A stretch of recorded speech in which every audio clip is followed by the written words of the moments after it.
The views and opinions expressed in this program are those of the speakers and do not necessarily reflect the views or positions of any entities they represent, such as We Mixed It, LLC, or Sounds Awesome, respectively.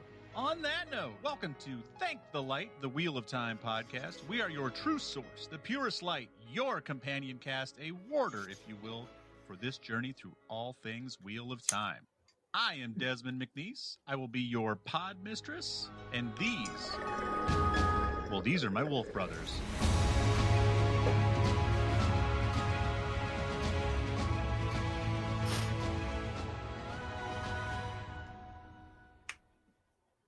What's up, wolf brother? What's up, man? Am I actually here? I hear you sound great. You're not moving.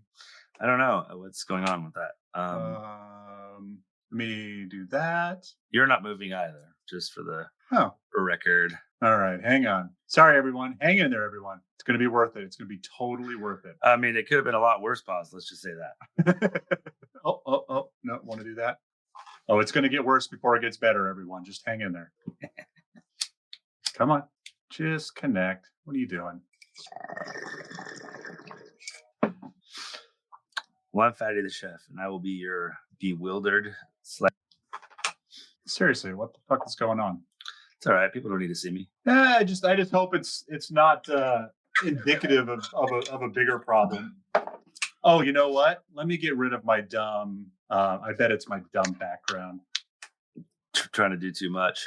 Yeah, exactly. Where is it?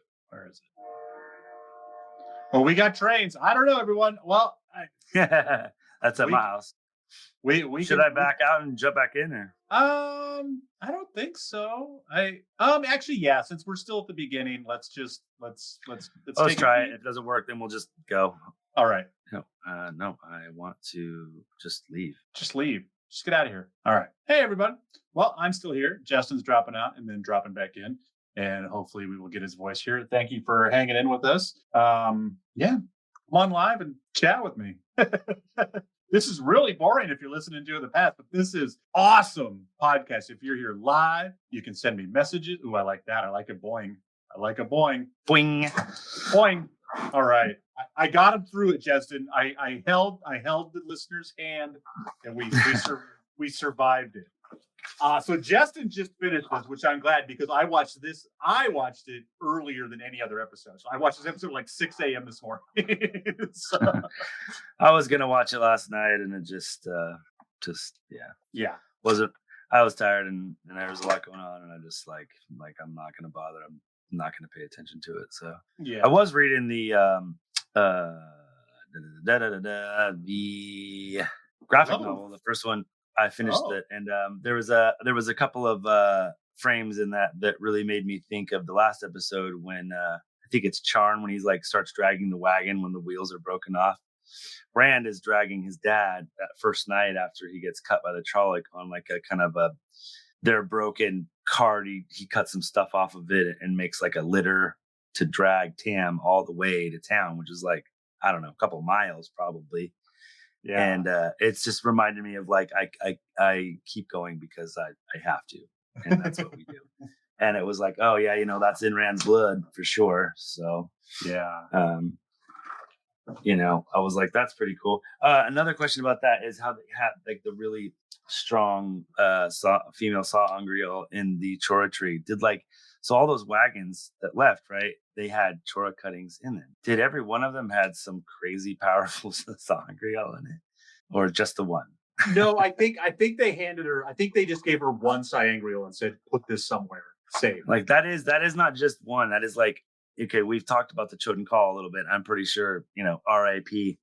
to those. Lauren made a really good point about Kalendor and the Sakarnan maybe being like balls and holes because the Sakarnan originally is kind of like two pieces. It's like a scepter, the thing on top. So maybe Kalendor and then the female one kind of have to, together to do things, which would make sense. It makes it a little bit easier to digest for the layman, if you will. Yeah, exactly. Boys penetrate stuff. We've covered this already.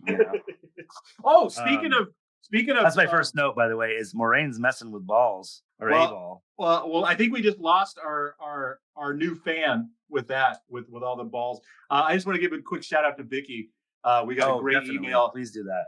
We got a great email from a fan this week that likes the cut of our jib, and that makes us very happy. And everyone out there, if you kind of like the show, send us an email. Tell us what you like more of and like less of. Like we're a little malleable because we're trying to be a podcast for the people. Like we have our own opinions, but I mean, send us some hate mail. I mean, I'm used to it. I can. But my real dream for this is a big conversation that we can have with lots and lots of other fans, and so. Get on here, direct us this, especially when the show's on the air, the show kind of runs itself, and we get through the episodes and then we do a rewatch. But I mean, wasn't there a month where we had like 1,000 listens, which is pretty good when the show was, going? Yeah, we do great. Our numbers are up again. So I know that with the show back on, people are back on. So hopefully you like us. And if you want to listen, if you want the show to be better in between seasons, then we will take some advice and some thoughts and, whatever. But thankthelite@gmail.com. That is thankthelite@gmail.com. I took this episode was, it's so weird. Like a season ago, this would have been the biggest episode we'd ever seen. But like the first 4 were so huge that it's a great episode. It's good, but it's expository. And that's fine, but it's just weird that like we got so many answers, we got so many new things, we got so much cool shit. But it's like, okay, that's a good bridge episode. This one, I think I must be having some internet. Am I flashing on your screen as well, Des? Yeah, you sound great though. So cool. As long as I sound good, I don't really care. It's just I think we might be having some internet issues. I just turned my Wi-Fi off on my phone, so cool. It's a bit of a slower moving episode, especially when I'm like, look, can we go? It's like, let's go. And there's a lot of exposition in it. And I'm gonna turn my camera off. It's making me. Hang on a second. I'm gonna do something on my end first. Okay, cool. Well, I'll turn it back on in a sec. Okay. It's just I'm literally fucking like I don't know. I'm stressing out. Fucking. What are you, a ferret? Yes. What's that? Well, you do see. I don't even. What was your question? I'm sorry, bro. I'm gonna be terrible tonight. That's all right, everyone. Hang on. Just how like this would have been in season 2, an episode like this would have blown our minds. It would have been the best thing that 100%. We'd ever seen. And this year, it's like, all right, cool. It's like we've had too much good stuff. Yeah. No, and this episode is really, really good. Honestly, it's very good. It's fast moving and tons of exposition, which fine. It's just you're just getting little bits and pieces. But of the people who that was weird. Of the people who, like I said, I got a couple people from my work watching it who one is up to like book 6 and one has never read the books and they're pretty much digging it and they say it makes sense to them and like I'm like, are you guys having to like go on like YouTube and stuff to like figure stuff out? And I don't know if the message is always landing because I have had to correct a few things, but I don't know people's aptitude for watching TV shows. You know what I mean? Like everybody gets song lyrics wrong, right? You know what I mean? Well, and it's fine if they don't totally get it. Like I'm watching, I finally started Severance. And like I'm throwing out, if I had a podcast about Severance, there would be tons of people who have already finished season 2 that would just be going, no. That's incorrect, Desmond. Incorrect, sir. And so it's easy to The one thing I want to cover because I do not want to miss this. Apparently, there's a lot. I kind of just jumped in the middle of a conversation on X, and so I don't know how prolific this idea is, but at least one person thinks that Rafe has completely changed the show because they fucked up the first 2 seasons. And there's people who were like, oh, well, they couldn't remake Game of Thrones, so now they're trying to turn it into a post-apocalyptic thriller because This has always been kind of a post-apocalyptic world. They had a futuristic. It was magical, not technology based, but it was futuristic society, and then they were basically brought back to the Dark Ages. If you didn't get that from the books, that's what I'm saying. Sucks, or your reading comprehension sucks. But this may be people who've never ever read the books and don't want to read the books. Oh, okay, sorry. Yeah, no, you're right. I get that. Again, I didn't go down a deep rabbit hole to see like where this idea came from, but there's at least a small portion of people on the internet that are just be like, oh, I guess your first idea didn't work out, so you're going to try something else. Like, no. And, they do bring that idea along pretty slowly in the books. I mean, in Rand's visions, they say jokars and stuff, and they allude to what they are. You could kind of figure it out if you're paying attention, but it's, like a helicopter or a car or a plane. And so, I mean, they had a Death Star, bro. Does that seem like Middle Ages to you? Exactly. Let's go. Well, that's what everyone's saying. They're like, oh, this was a show about the Middle Ages, and now that show wasn't getting good enough ratings, so now it's kind of like there wasn't a lot of magic in Westeros before Dany's dragons were born, but did we just add the dragons because the show was lame? Like come on, dude. Like if you're really concerned with that, like do a little research, just a little bit. Like, I mean, yeah, if you're enjoying it at all. Yeah, I mean, I don't honestly, like, that way of thinking just blows my fucking mind. If I like something and I want to understand it, like, God damn it, we have the internet. Like, you don't just have to ask your Aunt Susie and hope she's telling the truth or got it right. Like when we were kids, adults told you shit, or anyone told you something, and you're like, okay, yeah, because like you didn't have a way to dispute it. And now people have went the other way, and it's like everything they read online, they can like back up their opinion if they read enough or if they dig deep enough. I can't believe how much I talk about this fucking show on our podcast, but I'm going to bring up The 100 again, because that show ridiculous. That show was like, it took, I think season 3, it takes a sharp left sci-fi bend. Like there's nothing sci-fi about that show at all, and then they just do a whole season where it's like, what the fuck? And that's my thing with you. You're such a TV connoisseur, like you'll recognize that immediately, whether you are familiar with the source material or not. You can feel it just going like, what just happened? Yeah. And it's kind of like when we were watching Yellow Jackets, and it's like when they start to really introduce the kind of like witchcrafty stuff, I was like, is this in their fucking heads because they've been out there for a while? And then you realize like, no, it's really happening. And okay. So it's like it needs a minute to kind of sink in and cement itself, probably with people who don't have the background, I suppose. But I feel like they've given us enough hints about how even like last week's episode is just, you see it degrade to one man dragging a fucking wagon. And now it's like Hobbits and Lord of the Rings, and it's like, they walk, the Aiel especially, they motherfuckers walk everywhere. Yeah.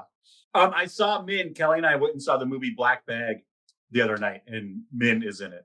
So nice. I like her as an actress. She's pretty good. She's fucking snarky. Yeah. Did you think in the Dunes that, first of all, Moraine's doing the shit, and then she obviously almost gets kind of like taken over by the saga because it's so powerful. Is it a saga? Do we know that? It is. They basically call all the items of power a saga. I haven't heard them say just angriel yet. So I think there are saga and then there's Tel'aran'rhiod. Tel'aran'rhiod can be used with people without the power. They're made to do a thing, and I think there's 2 different kinds. Like some are made where you have to channel into them, and some are like you don't have to channel. You can just pick it up and be like, oh, I'm going to sleep. So nice. It's like that. Wish I had one where it's like, you just hand it to your wife and like, oh, I'm not angry all the time anymore. Great. That's called a angriel. Nah, you angry? Nah, angriel. Nah. That's good, Des. I like it. I'm not mad about it. I am a little bit more happy because some coworkers have Vicodin, and thank you. Oh, God, I love Vicodin. That's why I don't keep it around. I took very, very few notes on this. Not that nothing happened, but I just I took 100 million notes. I don't know how many of them are prevalent, so I'll just kind of like bring them up to you. And I am such an idiot, man. I'm sorry. I'm just terrible today. I'm so awful. I was just awful I was just such a wet ham sandwich of a person at work today, and just All right. Well, we're mid-season, so we're just driving through it, which means no worries. More happy juice. So, Justin, you hit your notes. I'll stop you when our notes coincide. I have very, very. There's my whole There's all 7 of my notes. Oh my god. That looks like anybody out there who's not watching, Justin's notebook looks like 7. It looks like it looks like the ramblings of a serial killer. 100%. Justin was so bored by my talking he hadn't even noticed that he'd thrown up on me. I threw up on you? That's from 7. Oh my God. Jesus Christ. You know what? I can't even read half of them. I'm you know what? I'm gonna go ahead with my notes and then you. Just run through your shit and then that way if I double up, I'll just cross it off. And Moraine with the Tel'aran'rhiod, check. People who watch the show are idiots, check. Whoa, easy. The ones who are mad that the show changed course and they don't realize that that's just part of the story. Now it's worse. No, so much better. Better this season. Do Aiel wipe their ass with their left hand? I'm kind of thinking that something like that, right? Like, like in the Middle East or whatever, it's like they don't have toilet paper or something. This is an old thing. It's not how it is now, I don't think. But, they would use maybe India. I don't know. It's definitely somewhere over. Yeah. Sorry, everyone out there who lives in those countries. I know. I don't want to be offensive, but there is some place and it's like I think it, it could be what? Like this might be Saudi Arabia because stop naming countries. Sorry. It is Jesus Christ. I'm so sorry. Oh God, now Jesus. Fuck's sake. There's a place because it was like, it's not the Riyadh. They're not going to cut your hand off. It was a big deal because you wiped your hand with one ass. You wiped your hand. It's going to be a long episode, Des. It's going to be a short episode. It's just going to be a confusing episode. Okay. No, you would wipe your ass with one hand and only eat with the other. And then if they cut off, you're eating either way. You're eating with the hand you wipe your ass with. So I think that's I think that's now that I think about it, I think that's just something that white parents tell their kids just to scare them. This is why I was teaching you racism's okay. No, it isn't. No, just no. Please no. Does stop naming countries? I think in Canada. I think in Canada, I don't think they use utensils. I think they just eat with their face. That's what I heard. Just Donald Trump's house. Maybe it was Mexico. Does all these things. Maybe it was Africa. Maybe it was Japan. Maybe. just hit the list and offend everyone that you can. I don't want to do that. Justin just paused his microphone. Oh my God. Okay. I'm back. All right. All right. Does a coffin? I'm just going to exhale that. What? Go ahead. Sorry. Is there a coffin that can channel? One of his sisters, or maybe both of his sisters. In the books, I do believe one or both of his sisters go to the White Tower and get taken in as novices. So I'm pretty sure Bodewin channels. I can't, like I said, I think, because in the book, I think Matt has several sisters, and I think like 2 of them can channel, and they end up Varen, I think, goes to the 2 rivers and ends up finding like a half dozen girls who can channel that are going to be real strong. Okay. Which I think is what Alana is kind of doing. She's definitely looking for a warder. She made that very clear. Yeah, you're not enough, bro. I need fucking the full 12. You only got 6. Yeah, exactly. I mean, I didn't hate it, but it's like I don't understand why we have to waste time on it. It's really not going to be, I mean, a little bit of it's important because Alana, one of my notes is like, why is she here? Like, I know why she was there in the books.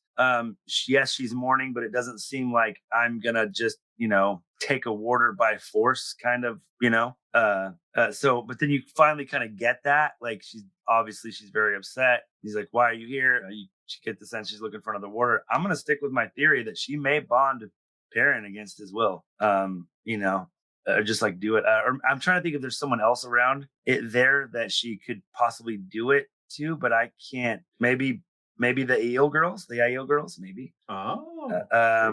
Maybe there's some sort of situation that happens and they, because they're kind of like Wookiees. They'll owe you a life debt, but they can't be taken Gaishan by a wetlander. So maybe she's like, let me take you as warder or something like that. I feel like she's going to get a warder out of it somehow. Who's it going to be? who the fuck knows? And you know what? They might just be hanging on to her so that we care about her, so that when someone dies at the end of the season, we care. Yeah, that could be it.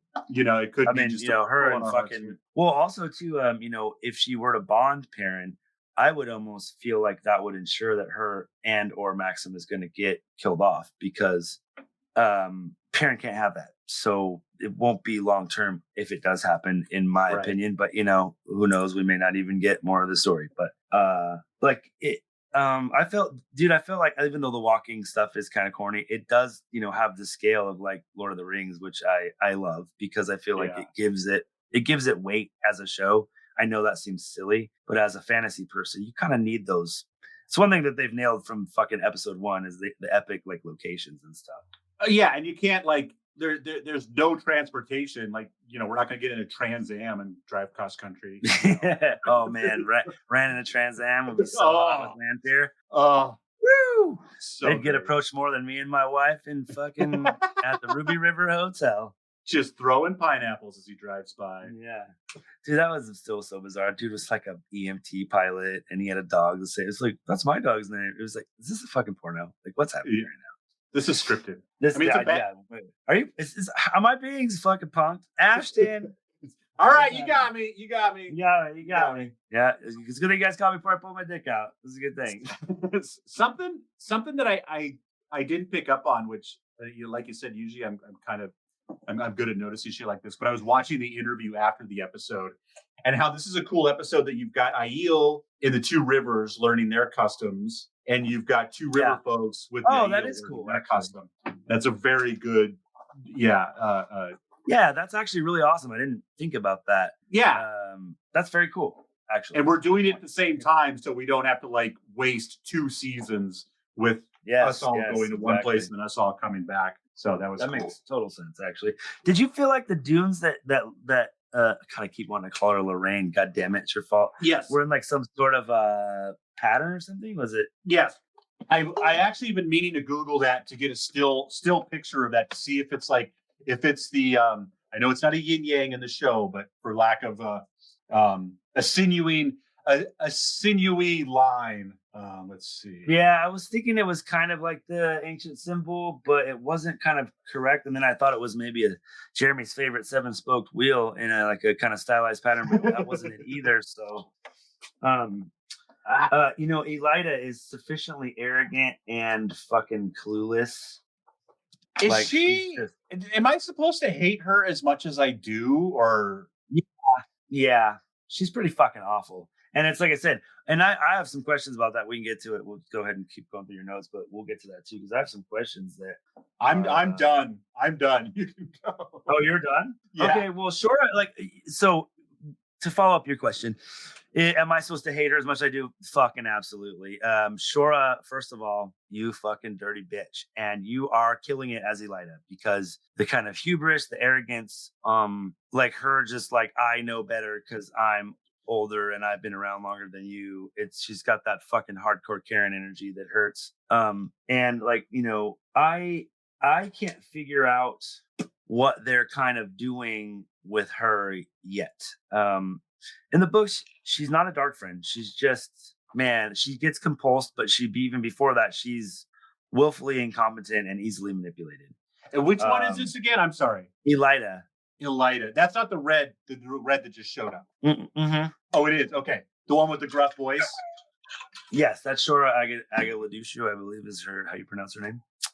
But she in the books, like I said, willfully incompetent and she is the one who really allows the downfall of the tower with the help of the Black Aja manipulating her. We meet Alviarin tonight. Spoiler alert: she's not good. Okay. I forget that everyone I forget that she's compulsed, so that's part of her evilness. Right. Well, and I don't know if she's like, I'm sure she's being compulsed somewhat, but like how much, and like her little shaking fit in the one episode, like, is that her trying to fight it? Is that something else? I didn't recognize this when we were recording that episode. Her bracelet that they kind of clue on the hand that's shaking is like got a snake and a fox on it, I believe. Oh. Dude, Elida went all mudblood on Swan. She's like, why you decorate this like you're fucking... She calls her river trash, bro. Like, Dude. wow. Yeah. Wow. Yeah. Just wow. Like, easy Draco Malfoy. Just easy. Seriously. Yeah. So also another little thing, tell me what you think about this. So Adelius is like, oh no, the tea is too hot. And then all of a sudden she's drinking it and she's paying attention like super closely. Is she spying for Varen? Like something, like you can see she just focuses up really quick and starts listening to their conversation. And I don't know, that's got to have some significance. The one thing I thought of is I don't remember that at all. Go ahead and look it up for a second, because I got a few things more to say about this if you want to look at it real quick. It's right before they kind of start to bait Elida. But they're sitting there and Varen's giving her some tea. She's like, oh, is it going to be too hot? Varen's like, no, it's perfect.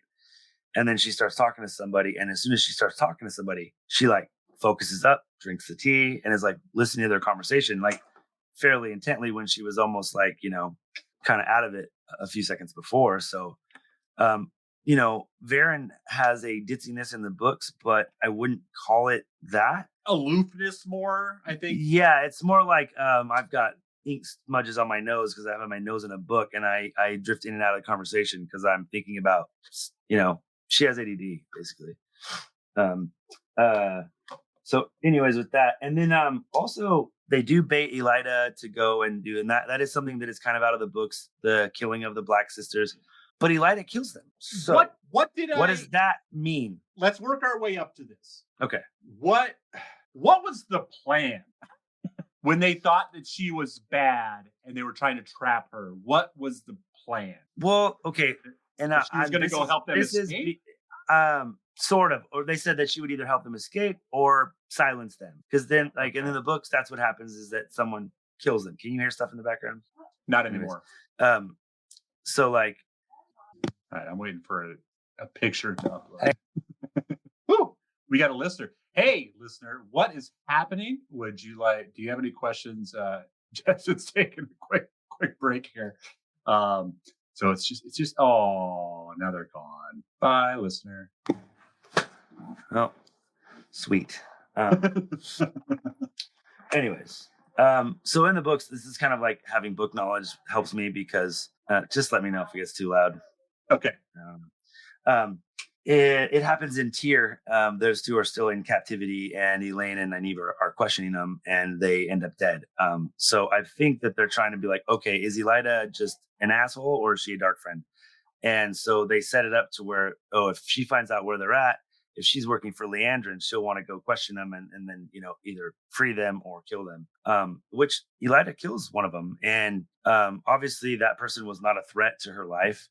So what does that mean for Elida's character? If you're compulsed, can you kill and break your vows? Or is she a dark friend? Or, what does that mean for her character? I think the most interesting part about all that is that we don't know what it means for her character. We literally just, are they making her a dark friend in the show? Is she, like I said, being compulsed to cover tracks for Forsaken with Moggy or Rodmine or something? Or is she just, getting down and trying to get answers? And, I feel like, you could break the 3 oaths if you're good enough at lying to yourself. It's like, well, she's a dark friend. If she were loose, she'd try to kill me. Bang. You know what I mean? Like, if you can, it's like Obi-Wan from a certain point of view, right? I mean, exactly. Yeah. And if she's being, and she just back to this point, she has to be being compulsed enough to not realize that other people at the castle are being compulsed. So even if she's not being controlled, she's at least, someone's put a veil over her eyes so she can't see that the queen and the princess are somewhat. But I mean, that's part of it too, because maybe, Robin, as much as I hate myself for referencing them. I kind of have watched the White Cloaks last episode reviews. And while they can be a little misogynistic and a little I don't want to say homophobic, but they're not. They're actively not woke. Right. And I definitely think a little bit is leaning into it in a satirical way. Because we've had a conversation with those guys. I don't get the feeling that they're super bad dudes. I think it's just, their video reviews have been pretty fucking funny. Really? Like if you really just wanted to like lean into roasting stuff, Yeah. like watch them. The first 4, like they're worth the watch. They're funny, man. I'm sorry. Like I said, we grew up with 80s comedy where nothing was. Oh, I don't know what's happening. I've been added to the stream. Where were we? What? Sorry. What? No, I thought I could remove us and I thought we could still talk and look at the picture in the background. Nope. But I was wrong. I forgot what I was saying completely. Thanks a lot. Yeah, totally. I'm super sorry about that.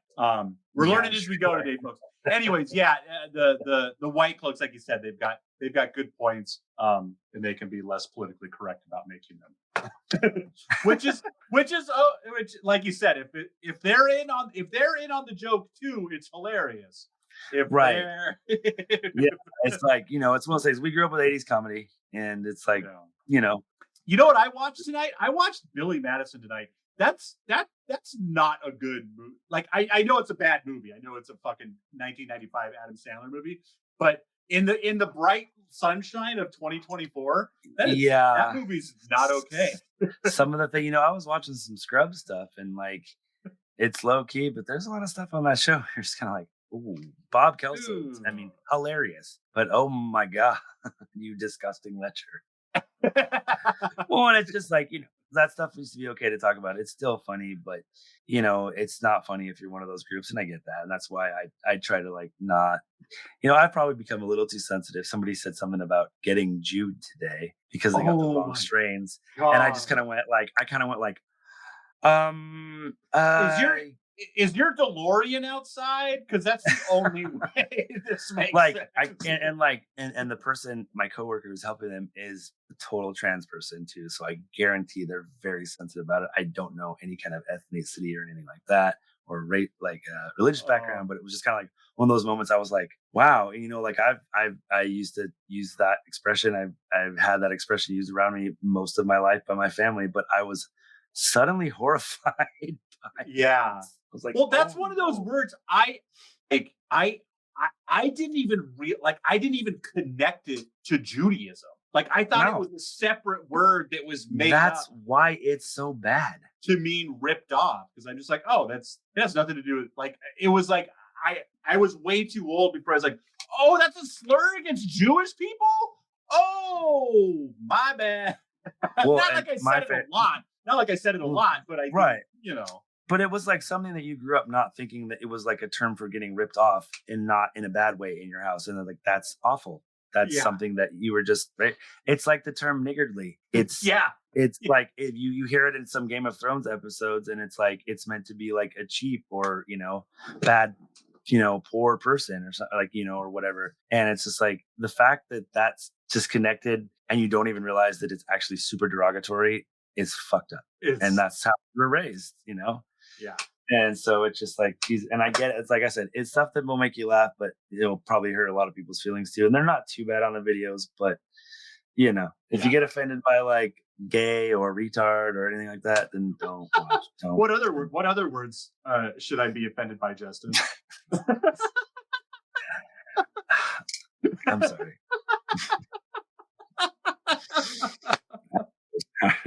We're 40-year-old white men. We're almost 50-year-old white men, and we're trying to be better than previous generations. I just made Vicky hate us, so I'm sorry.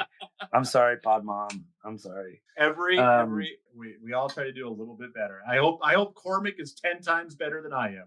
Because my kids definitely are. So I am definitely better. I don't think I had much to do with it, but they're great. You had a lot to do with it. I do like. I don't have a ton to say about Egwene's like dream walking shit. It was good. Great exposition. You get to learn.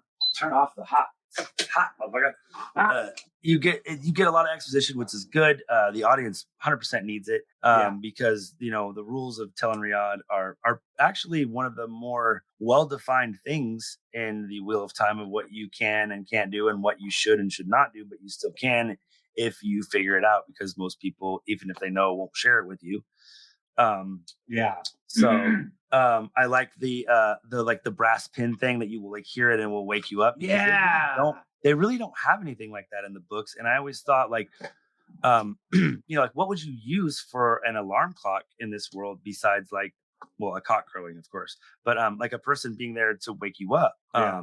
And so I like that it's something that kind of like, it gives you a way to work out of a lot of situations, which is fine. My only like, just this is me just applying too much realism. It would take like 4 hours for the candle to burn down that far. Oh, that candle. Oh, even if they were Johnny's ex-girlfriend's candles that caught on fire, it would take 2 hours. And you know what? For someone's first time in the dream, maybe too long, maybe 10 minutes. Yeah. You know, maybe 10 minutes. Way up at the top. It's like an astronaut. We're gonna put you in the zero gravity machine for 4 hours. Okay? It's my first time. Can we just try like 2 minutes? No, 4 hours. No, and if you throw up, you're out. You got this. You got this. Or you don't. We don't care. No, You know what? There's no time. There's no timeouts in space. Yeah, you're gonna die anyway. It's fine. Some of the stuff that was cool, like her armor dress was cool. Lanfear's obviously after Egwene, jealousy style, which is fine. Like that's also stuff that I really don't need. I think they could have used better in the book, though. I mean, Egwene's got to be like, not really, because at this point, Rand and Egwene are a non-entity. It's more like the one person that she really gets after is Aviendha, but I don't even know if that's going to be a thing. Seeing Elaine's dream with her like getting felt up by Avi while she's channeling on the boat, which was super hot, by the way. Super hot. Yeah, I think that's going to be a big change from the books to the show. Is the big five are going to be together more, and I'm totally okay with that from a and that's fine. That's totally fine. And if Egwene's going to be around, she's going to be a little nervous. Is this the biggest cliffhanger in the show's history? What do you mean? Just having Egwene see Lanfear and then just fade to black. I mean, I don't know. You watch every episode. I can't really think of a bigger one. Yeah, I mean, that's pretty big. And you know what? What's funny is like they're probably going to make you hang on that probably till almost the last episode. Was this episode 5? This next one is all about the 2 rivers. Yeah, this is episode 5. Oh. I said you're gonna have to wait at least one episode. I think we're gonna get Perrin's episode, and then we're gonna start wrapping everything up, dude. 7 and 8. We got everyone in this episode, even though it was called Tel'aran'rhiod. Like we got everything. Yeah. So I think the next one might be a little more Perrin focused, but they're gonna finish this dream sequence. Right. The boat. It was pretty. I was gonna say it was pretty fun. I was just gonna say Nynaeve just puking on the boat constantly. Oh. That's straight out of the book. That's pretty funny. And it's the reasoning is so airtight. She's such a stubborn. Totally, like her, like how like she's. I'll tell you what, Nynaeve, she's a fucking Taurus. A Doris? Taurus. Oh. Amen. Oh, you know what I've never looked up is what the personality types of all these characters are. You know how they'll do like what's that number? You can do like exactly. I'm gonna look that up right. You keep talking. I'm gonna figure out what these characters identify as. Just a couple of things that irritate me a little bit. Like does Egwene really not know what like Lanfear looks like at this point? Moraine knows what she looks like. Rand knows what she looks like. Have they not tell, hey, maybe watch out for this chick with the dark hair? Also, anyone who thought that Natasha O'Keefe was not like, I don't know, whatever, exotic or beautiful enough to play Lanfear, get fucked. Get fucked. Because you're a little boy and she is a woman. Yeah. I don't love how much they're humanizing her and like her and Rand's little like, I'm going to redeem you kind of conversations. Like, it didn't happen in the books. I know you're giving more character. It's always good to give characters a little more depth and stuff. That being said, I feel like we could have used that time elsewhere. One other thing. My coworker made a good point of this. And the whole Leandrin, I'm going to draw a symbol and then go back to where my son was born to draw this other symbol. That could just be a way, like, she's from a different place than the 2 rivers, and they do the same thing with the Beltane and the lamps or the lanterns that they light on fire so that their loved ones can find their way back to them. It's really the same thing. I think it's maybe a bit of a red herring to where it's going to be like something that really, really matters. I think it's just going to be something that kind of reinforces where Leandrin is from, and that she wasn't always a dark friend, and that it's just like it's like she's no different from the people from the Two Rivers. Look, she mourns her loved ones and wants them to come back to her. I don't think it's going to be any more important than that. I think like I say, like when they're like lighting the candles. Yeah, like, oh, yeah, Mom, no, that makes this is just too like it's very front and center, and it's very like because she also put a mark where he died. So she put a mark where he died, and she put a mark where he. I just meant it could be like it could be a similar sort of like ritual of loved ones that you're praying to or whatever. Or it may not, like, I know I see a lot of people like theorizing and like, why does this matter? Most people are pissed off about it. Like, what does this even matter? Other people are trying to figure it out. I feel like it's probably something like that, just background. And I love how I hope it matters. I hope it matters. I love how pissed off people are that they have to keep watching the show to figure stuff out. Like, people are just like, I don't get society now, man. I don't get it now. But there's so many shows where, like, that's the whole point of the show, is to leave you guessing at the end of every episode. And for some reason, people just can't fucking stand it. Maybe, I mean, obviously I'm into this show. So maybe it's my fault. And most of our opinions are from Twitter and stuff like that. So, you get a little bit of both, but you know what we are going to get, I think in the next episode, but I watched the, coming up on the Wheel of Time, and we're going to find out why Leandrin is the way she is in the next episode. Cool. Yeah, I feel like next episode is going to be a little bit of exposition, a lot of Two Rivers, which is fine. We got some stuff from there, which is really cool for setup. And Des, your whole thing is like, how come people don't know? It doesn't take that long for news to travel. Obviously, there are some people in this world, and this is where, if you want to get not realistic, people keeping fucking secrets in this world. The Aes Sedai don't know the Windfinders can channel. They don't know the Aiel can channel. Are you fucking kidding me? Yeah. Nobody knows. But it is in the books literally that closely of a kept secret. It truly is. So maybe that makes a little more sense for you about why news doesn't travel as fast, because I think that it's a secrecy factor, a fear factor, and things just change as the story. I think goes. What would make me feel better is if we knew. I wish we saw Tom more, and I think I would feel better. I heard he's going to be in this season, but we sure haven't seen him yet, have we?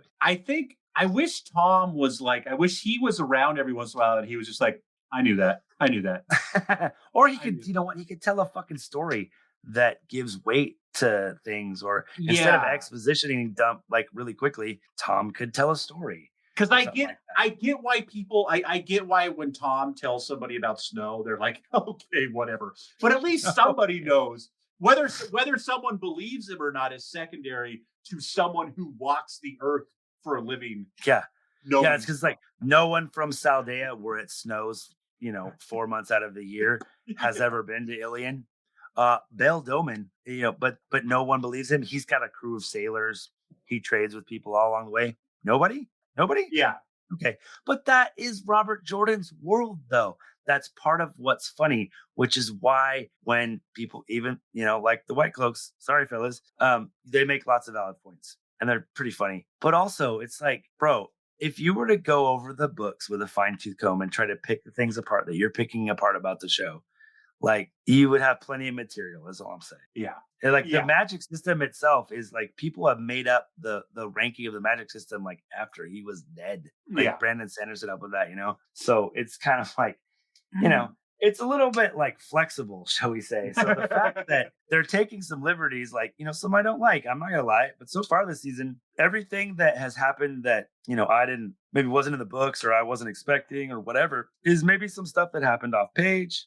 And so I think it's cool to get to see that kind of stuff, even if it's a little hokey. The fact that you get just more of the story that you didn't get. I don't care if he's that's what fan fiction is. I love fan fiction.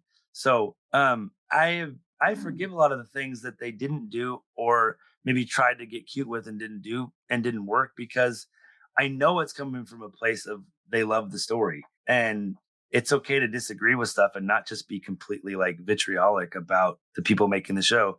Did you see the little thing with Rosamund Pike? She's like, it breaks my heart how upset people have gotten about certain things. Like, how much we put into the show, how hard we work on it. Like, and we all came to the consensus, like, this would be the best way to move forward with what we have. And people have gotten so upset. She's like, it's truly kind of heartbreaking. She's like, more than any other acting I've ever done. Like, should I have acted in a movie? People don't like it. Okay. But this is something that I have put lots of work into, and everyone on the set. And like, I feel like as a cast, they're really close. And you can see it in like the off-screen stuff. You can see it. It's not fake. And so I think that's important. And I think when you have a show like that, it's worth keeping around because you have that kind of chemistry with people.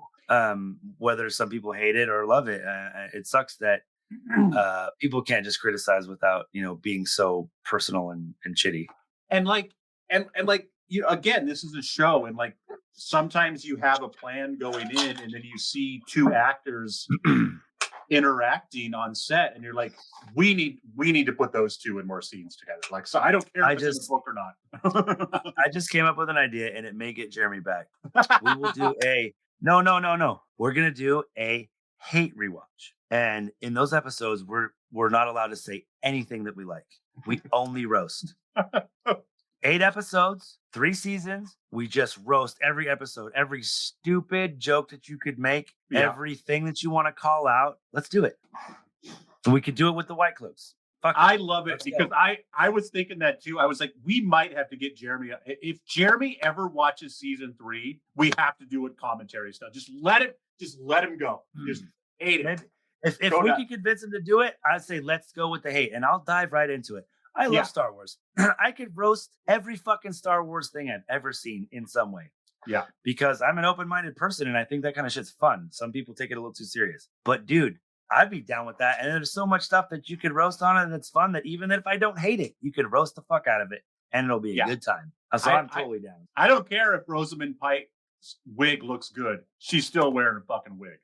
Dude, Lisa started talking about the scene where Lanfear, like, where like Rand in season 2, where Rand's like trying to cut Moraine's like fucking power shield, the power block, the shield that she has on her, and then like, she's like, all I know is that Moraine's super surprised to see everybody and doing everything like her. And you know what? I watched the scene, like the whole thing that was like her major acting was like shock. Like, I know she's trying to do other stuff, but it was just like, she was like a surprised Sheena Easton doll, the whole scene. And I can't fucking unsee it. It is one of the funniest things ever. So like, we could roast everything and just have fun with it, and I think it would be good. Like I said, I was talking to and you know what? Maybe she come because she could, like, she tries really hard, but like there's lots of stuff like she can't help it. We roast fucking true crime murder shows, so I could roast this totally. And like I said, we're looking for things to do in between seasons, and that there's 24 episodes right there. 100%. Let's go, and we might even like get Jeremy back to like just be angry. Hey Justin. Yeah. Oh, I thought for sure I was going to catch your "It's time for bed." Oh, damn it. Oh, weird, dude. Not yet. What time is it? Oh, wow. It should have went off already. Yeah. Well, anyways, maybe we'll get a few more minutes. Right. It's not set for Thursdays now. Someone changed it. No, not me. I didn't. I swear to God. So yeah, want to match sisters channels. You brought that up already. Eamon Valdez, a shitbag, needs to die. Dane's looking real rough. I do like Aiel like putting her knife and Terrence just like, and then she's like got the other one at his throat. Like, that was pretty good. I like that because the first thing she dismissed her so hard, and then it's so I'm like, okay, she's good. That was a slick move, even for that actor. Like, that was. However, it was my favorite Marcus Rutherford moment for the entire show. Yeah, 100%. And I was just like, okay, I don't care if that was someone else doing it. It was awesome. So sorry, we have not, like, don't worry. Again, I'm going to remind everyone out there, this is the first time we're going to talk about this episode. I forget how many. There's a lot of politics though. Like, we could do a full episode just on the White Tower politics of this episode, and like, what happened only before. Like not even a fourth of the episode took place in the tower, and you get so much exposition from it. So much, like what happened, and then we find out that the shitbag, what's her name, who looks like she's just out to take over the White Tower, might actually be looking out for everyone's best interest. Like, it's she thinks she knows best. She's father knows best. Yeah. So yeah, I just wanted to make sure that people out there know, like, we watched this episode. We kind of got off topic a little bit tonight. But we'll be coming back to this, and we'll be talking about it more, good and bad. Keep going. 3-minute speed round. I'm gonna just throw out a few things that are like, ooh. And feel free to stop me if you have a reply or whatever. The gal who supposedly knows about Malkier, like, how old are you? Like, Lan is kind of the same age as you. Like, how would you know so much about it? Which one? Which is this? Which is the gal who's talking about Malkier with the crane on her back that he met in the sweat tent or whatever? Yeah. You're like feeding them food and stuff. Thank you. Are like, you look younger or the same age as him at the least. Like, how would you know what the fuck it was like? And if you're trying to get sexy time and you're telling him what it was like, then you're like his mom's age. So what are we doing here? Unless you turn out to be his mom somehow, which doesn't make fucking any sense. And this person's arc from the book, spoilers, we don't really fucking give a fuck about spoilers. No. The person from the book is a dark friend. And her character arc is with Matt, not Lan. So I don't really know what the fuck's going to happen with this character, but it's mildly intriguing to me, depending on where it goes. But also just like, that was dumb. Sorry. I got to call you out on that one. That one's not. It's time for bed. There it was. We're almost there, buddy. Did you catch it, Des? Oh yeah. So like I said, how is she old? Rand goes to see Egwene for they're obviously like on the road to breaking up. Was going to try to get that severance pop. Didn't happen. Like I said, just how old is that chick compared to Lan? I just don't know how is Lan even buying it? You know what I mean? Like Lan was he's intrigued. He's just like, I mean, she's got the tattoo. You can't fake that tattoo. So it's like an adopted kid finding about their birth parents. It's like, even if it's like, oh well, they were fucking total crackheads. That's why they sold you. They still want to know. So I think Lan is getting caught up in that because it's like he was spirited away as a baby, even if she's 5 years older than him. Would she really have memories of like everyone danced and like partied and it was happy? Like, you're 5. Would you really understand that? And it was during the point where Malkier was falling. So would it really be that fun? Is there a possibility she's a channeler and she's 150? With Rafe, of course. Okay. I mean, I don't think so. But, because you're around a bunch of channelers, and usually that's hard to hide unless she is a Forsaken, which could be possible. You said she's probably a Desmond. She's probably a dark. Desmond, you just fucking blew my mind right there, dude. What if she's a fucking Forsaken? Yeah, I can swing that fucking dick because they're 2 Forsaken that we don't know about. We don't really know how they're going to look in the show. We have descriptions of them from the books. They could be an amalgamation of a couple other characters. So we've heard the name Semirage and Grandal, 2 female Forsakens. Maybe she's one of them. There we go. Which would be kind of dope. I wouldn't hate it. Yeah. So real quick, men stowing away is funny. I think Usqua is probably the equivalent of tequila. Des, what do you think? Yeah, that's my. I'd say with that face, that's tequila. Well, and it's definitely some kind of. I make this face. I make Scotch face for whiskey. Well, and it would make sense that it's cactus based in the Aiel. Totally in the waist. Upon reading the books first, I kind of thought it was rum, and then I was like, wait, no, this has got to be tequila, because I think the sea folk, which is funny because these scenes take place on Bail Doman's boat originally, if you remember correctly. Yeah, and, they're on a sea folk boat, which is cool. And the sea folk, I think, have a drink that is like rum. So that also makes sense. That makes sense. Yeah. Fucking island people, pirates. Hey, what's the vibe are you getting? Matt and Min are definitely more friendly sister brother this year, right? And I'm not feeling the romantic connection in any way. Good call. I guess I just kept assuming they were that last scene with them on the boat. I was kind of like, okay, you guys aren't fucking. You guys are staying in the same room. You have nothing better to do. You guys are definitely not getting off doing it vibes. Well, Matt would fuck his cousin. So Matt would fuck his cousin. Cut this out. I feel attacked.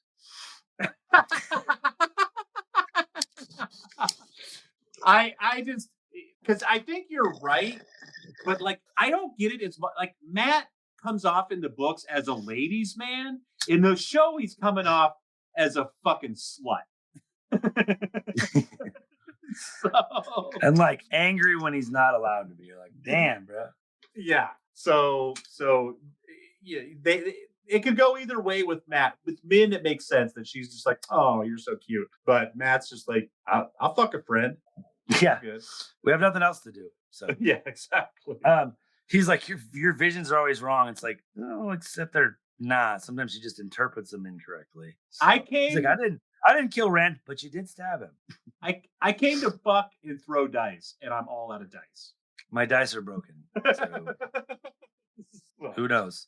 Who knows? So just a couple more, bro. We're almost done. The weather channeling, I thought, it's a bit like theatrical and somewhat corny, but I still thought it was pretty cool because I feel like if you're just throwing a firebolt or something, you could do this, right? But if you're trying to move the ocean and you're trying to make a headwind that's, not, you can't just be like, well, I'm going to push my ship. It's like, it's got to be something a little greater than that, which also, I feel some of the windfinders are very, very strong. A lot of the Aiel who can channel, they're not super strong. Some of them are very strong. Avienda is very strong, like almost to Egwene's level. And then you meet one windfinder in the book who's an apprentice who's like as strong as Nynaeve. So they're definitely, I think it kind of shows that depends on how you work with the power, kind of can determine how strong you are. Egwene, one of the things in the books, they start making her look for metal in the ground, and they really push her limits as far as like attack things for fighting and stuff. And I think that made her stronger, Yeah, I concur. I don't mind the theatrics. I feel like the boat stuff, like I said, it is a little corny, but I thought it was pretty fucking epic too, dude. Like magic on a scale like this has only been done by Marvel. Yeah. Like this is Red Witch level stuff a lot of the times, even when it's done a little more hokey than Marvel could do it. Also, Marvel's got a lot more money, but I feel like I challenge anybody, name a show. Well, or a movie for that matter. And like true witch magic, I think, well, maybe not, but in the Wheel of Time, you're, for all intents and purposes, you're moving elements from the earth. Right. You're taking energy you kind of have to, just like you're grabbing if you're using air to throw a stick, it's going to be a lot less of a thing. If you're trying to make the whole ocean make waves and create a whole, storm system. Yeah. Even Alana, when she's making the fog, which I thought was actually pretty cool. She's, doing a lot. What's funny is, and Jeremy will know this, it reminds me of a scene out of one of the books of the Sword of Truth, where one of the, I don't know, I can't remember if it's a witch or a wizard, they're going to attack some enemy and they make something like that. And then they grind up a bunch of glass dust and throw it in front of them. So it just kills everyone because they're nailing it. But it's really not that similar. Just, it made me think of that kind of, I remember reading that scene in the books thinking like that, where they were standing on a rock kind of elevated above this camp. It was like, I don't know. Anyways, Jeremy will know what I'm talking about, I'm sure. Other than that, bro, I got fast travel options in this world. The ways, if you're friends with a Forsaken, you can travel, or Windfinder Seafolk ships. Yeah. Shanshan ships as well, right? Well, they basically have Windfinders on their boats. Yeah, same fucking idea. Let's see. Any idea, Des, who might have been hanging when they came into Tenchico? Just a random person, or I'm pretty sure. I was kind of having to fast forward a little bit at that to get here. And was that, you think it had any meaning, or just showing like maybe if you fuck up, you'll get hung here? Or? I'm pretty sure because that also leads in. Are they in the same city as Leandrin now? Yes. And that wasn't an Aiel person, right? No, but that's leading into next episode where they're like, this is why Leandrin is the way she is, because she came from a whole right. And so yeah, that was really nailing that point home. Not her fault. She was a child bride. Exactly. Couple more questions. Alana just got pincushion. That's not really a question. Dude, those got crossbowed up. And it was interesting how because it makes sense because the White Cloaks basically hunt them for a living. They know how to fight them. Yeah. How you just overpower them. Like she can't focus on 13 points at once. So, and Matt's mom's dead. So yeah, that's kind of a bummer. She did. Yeah. Wow. Boy, did they cut her face off? Is that what that was? She burned. Was that what it was? Oh, that's right, because they thought she was an Aes Sedai. Yep. Because someone channeled. So, okay, you know what? Like, I don't hate that. That's noble. Yeah. Whatever. I mean, it sucks, but for the show aspect of it, fuck it. And it tracked. It's what it's what we saw the White Cloaks do in season 1. That's what they fucking do, right? Yeah. And then just Moraine fucking just denying Swan and like, nope, never again, not in this life anyway. And maybe in the next one. That kind of shit too. It's like, whatever. It's okay.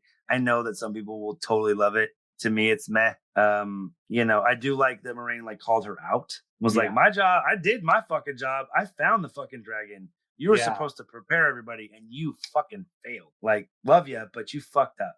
What are they alluding to? That Suan was just so power hungry that she just enjoyed getting her feet rubbed at the tower for 20 years? I think that she just thought that, I think it's ego. Honestly, she was like, I got the tower on lock. Everybody's going to do what I say. Yeah. And you're like, do you have no idea like how much division is actually in the tower, even without the Black Aja? There's a lot of people that disagree with her. And then with them spreading discourse and, whatever else they can do, obviously it's going to, not go great. So. Well, and that's another thing too. It's like, if your whole fucking point is to find the last dragon and remake the world, why are so many Aes Sedai? Because even the Red Aja are like, if he is truly the Dragon Reborn, then we want to fight with him, not against him. Are they just so convinced that like the dragon might never be reborn, that they're all false idols, and so we're just going to kill them all because the chances of this one actually being the Dragon Reborn is so low?